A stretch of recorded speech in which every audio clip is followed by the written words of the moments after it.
Tournament Radio, live with Barzini and Boxingeye. Alright, I wanted to talk about this fight.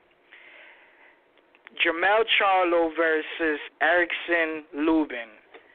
Eric Lubin is the mandatory for Charlo. I really don't understand why Charlo keep fighting mandatories on number one contenders. He fought John Jackson, who was ranked number 2, and Charlo was ranked number 1, and they fought for the vacant title. Charles Hatley was his mandatory. Now he's fighting another mandatory, Lubin. It's crazy, man. It's a really good matchup. You know what I mean? I'm not mad of it. But I just don't know why the top 4 154 fighters can't swing it in, like Jarrett, Hurd, Charlo, Lara, and Andrade. I don't know why we can't get a unification. But Lubin and Charlo, you can't sleep on Lubin, man. One power puncher versus a super skilled fighter. So I don't know who to pick on this fight, man. This is a 50-50 fight. Charlo, it's not much you can learn on Lubin fight because Lubin is fighting fighters that he's supposed to be. You know what I mean? Like, how you not? I just don't know how Charlo's going. I don't know how this fight gonna go, man. This fight is a tough one for Charlo. It's happening this fall.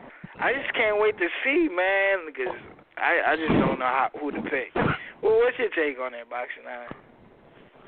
Well, yeah, it's like a lot of people high on Lubin. It's kind of like the J-Rock, when people were high on J-Rock, and then he fought, Jermell's brother, Jamal, and he got stopped.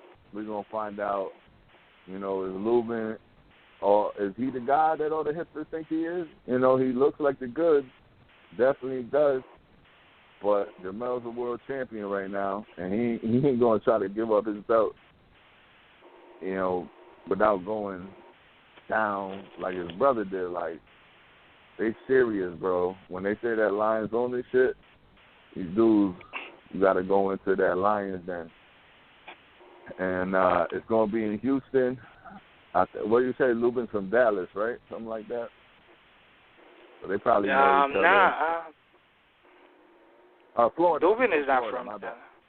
Yeah, he's from Florida. My bad. Just he's from Florida, but I just can't pick him to beat Jermell off of the resume he has right now. I just can't. A lot of people that eye test worked for, Errol Spence, everybody was high on him, but Lubin doesn't have that type of backing where everybody's going to be like, nah, he's going to beat Jermell. You're going to have a lot of hipster fans that might say it, but it's an awesome fight, man. It's an awesome fight when you get a hot prospect like Lubin, undefeated, going up. He's young, he's in his prime, and he's the number 1. I love to see if Al Heyman pulls the trigger on that and throws him in with Jermell now. Would that be? Did they tell him, yo, hold up? Wait a little bit. We're gonna get you a title shot, but it's not the right time. We're gonna give you a few names before that, build you up a little bit. I don't know. I don't know, because Jermell, they probably want to unify Jermell and Hurd beforehand.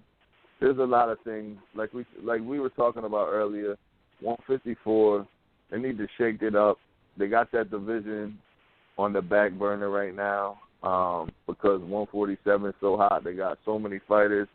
But we could start mixing and matching at 154 before these guys move to 160. We can get some hot fights, and we can get a star out of that division, man. Andrade, Jermell, Hurd, Lubin. Somebody's got to emerge as the top dog. Let's see. In that fight, I don't know if it's too early, but we're going to find out.